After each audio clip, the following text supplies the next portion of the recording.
رسول اللہ صلی اللہ علیہ وآلہ وسلم فرمایا کہ اے عائشہ، دور جاہلیت کے ساتھ قریب نہ ہوتی بلکہ پرانی ہوتی۔ ابن زبیر نے کہا یعنی زمانہ کفر کے ساتھ قریب نہ ہوتی تو میں کعبے کو توڑ دیتا اور اس کے لیے 2 دروازے بنا دیتا، ایک دروازے سے لوگ داخل ہوتے اور دوسرے دروازے سے باہر نکلتے۔ صحیح بخاری حدیث نمبر 126۔ حضرت علی رضی اللہ عنہ کا ارشاد ہے، لوگوں سے وہ باتیں کرو جنہیں وہ پہچان۔ تمہیں یہ پسند ہے کہ لوگ اللہ اور اس کے رسول کو جھٹلا دیں۔ صحیح بخاری نمبر 127۔ ایک مرتبہ حضرت معاذ بن رسول اللہ صلی اللہ علیہ وسلم کے پیچھے آپ نے فرمایا، اے معاذ، میں نے عرض کیا حاضر ہوں یا رسول اللہ۔ آپ صلی اللہ علیہ وسلم نے فرمایا، معاذ، میں نے عرض کیا حاضر ہوں اے اللہ کے رسول۔ آپ صلی اللہ علیہ وسلم نے 3 بار فرمایا، اے معاذ، میں نے عرض کیا حاضر ہوں اے اللہ کے رسول۔ 3 بار ایسا ہوا۔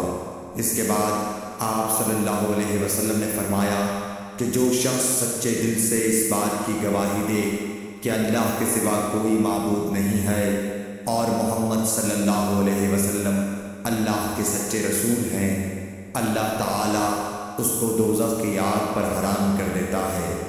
میں نے کہا یا رسول اللہ، کیا اس بات سے لوگوں کو باخبر نہ کر دوں تاکہ وہ خوش ہو جائیں؟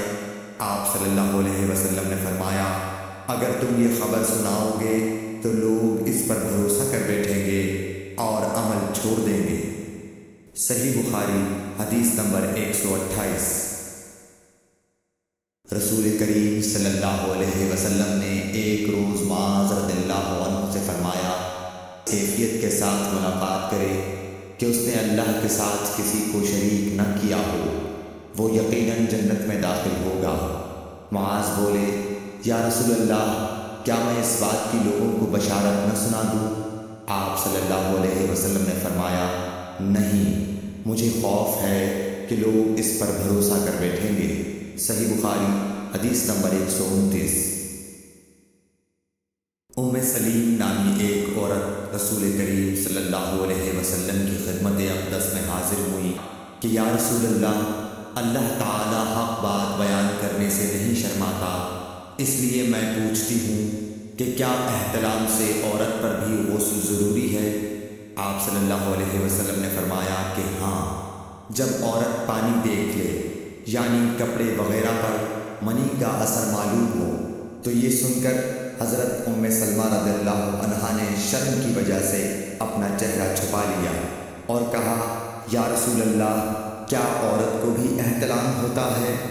آپ نے فرمایا، ہاں، تیرے ہاتھ خاک آلود ہوں، پھر کیوں اس کا بچہ اس کی صورت کے مشابہ ہوتا ہے؟